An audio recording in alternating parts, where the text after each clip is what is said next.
대구 경북 브리핑입니다. 세입자의 전세보증금을 가로챈 다가구 주택 전세 사기범이 구속됐습니다. 안동경찰서는 지난 22일 안동 예천지역 원룸 3채를 운영하며 임차인에게 권리관계를 허위 고지하는 수법으로 임차인 36명에게 전세보증금 15억 원 상당을 가로챈 50대 여성 A씨를 구속했습니다. A씨는 주로 사회 경험이 적은 사회초년생, 청년층을 대상으로 범행한 것으로 드러났습니다. 한편 경찰은 안동시와 협조를 통해 안동시청 민원실에 전세 사기 피해자 지원 전담 창구를 설치하고 법률 상담 등 피해자 보호에 나서고 있습니다. 지난해 태풍 흰남노로 포항의 아파트 지하 주차장이 침수돼 인명피해가 난 사고를 수사 중인 경찰이 포항시와 농어촌공사, 아파트 관리업체 관계자 등 13명을 업무상 과실치사상 혐의로 검찰에 불구속 송치했습니다. 경찰은 공무원 3명이 CCTV 모니터링을 하지 않아 하천의 범람 상황을 제대로 인식하지 못해 주민 대피 등의 조치가 제대로 이뤄지지 않았고 아파트 관리업체 관계자 등은 지하주차장이 침수되는 상황에 차량을 이동하도록 해 사고 위험을 키웠다고 판단했습니다. 대구시와 경북도 군위군이 지난 22일 군위군의 대구 편입 이후 상생 협력 방안을 논의했습니다. 김종한 대구시 행정부시장과 김학홍 경북도 행정부지사, 이상현 군위군 부군수는 이날 대구시청에서 군위군 대구 편입 기념 상생 화합 간담회를 열었는데요. 세 기관은 앞으로 다양한 형태의 교류 협력 사업을 발굴하고 대구 경북의 상생 발전을 위해 지속적으로 소통하기로 했습니다. 금메달을 목에 걸고 밝게 웃는 모습이 참 보기 좋죠.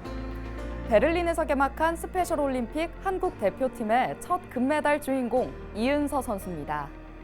이은서 선수는 이번 올림픽에서 역도 여자 52kg급 경기에서 금메달 4개를 따냈는데요. 성적 자체도 놀랍지만 지적장애 3급이라는 장애를 안고 이뤄낸 그야말로 기적의 스토리입니다. 어디 이은서 선수뿐일까요? 이번 스페셜 올림픽에는 190개국에서 발달장애를 가진 선수 7천여 명이 출전했는데요. 장애를 가진 몸으로 올림픽에 나서기까지 피와 땀이 스며있는 인간 승리의 사연이 깊은 울림을 줍니다. 스페셜 올림픽은 이런 선수들의 도전 자체에 박수를 보냅니다. 순위에 들지 않아도 참여한 모든 선수에게 격려의 리본을 주며 축하해주고요. 또 운동 실력이 없어도 참가할 수 있게 문을 활짝 열었습니다. 국기 개항으로 경쟁심을 자극하지도 않고 나라별로 메달 개수를 세며 경쟁하는 일도 없습니다. 중꺾마, 중요한 건 꺾이지 않는 마음이라는 말도 있죠. 어려운 여건을 극복하고 저마다의 성취를 이루는 선수들의 모습이 우리 모두에게 희망과 용기를 전하고 있습니다.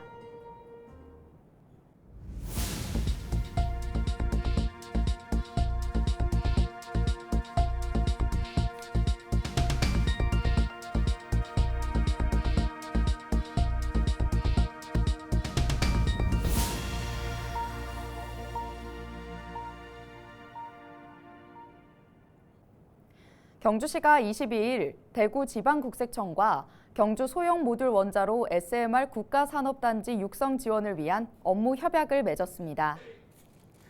대구국세청은 미래성장 세정지원센터를 설치해 국가산단에 입주하는 기업을 대상으로 연구개발 세액공제 사전심사, 법인세 공제와 감면, 가업승계 세무 상담 등을 지원하는데요. 또 납세 유예와 부가가치세 환급금 조기 지급 등 입주 기업에게 자금 유동성을 지원할 계획입니다. 안동 기란 단오제가 지난 22일 기란면 단오공원에서 열렸습니다. 지난 1985년부터 시작돼 올해로 31번째를 맞은 이번 행사는 기란면 단오회 주관으로 마을의 풍요와 안정을 기원하는 풍년고유제와 민속놀이 등으로 진행됐는데요. 음력 5월 5일인 단오절은 설날, 추석, 한식과 함께 4대 명절 중 하나입니다. 지금까지 대구 경북 브리핑이었습니다.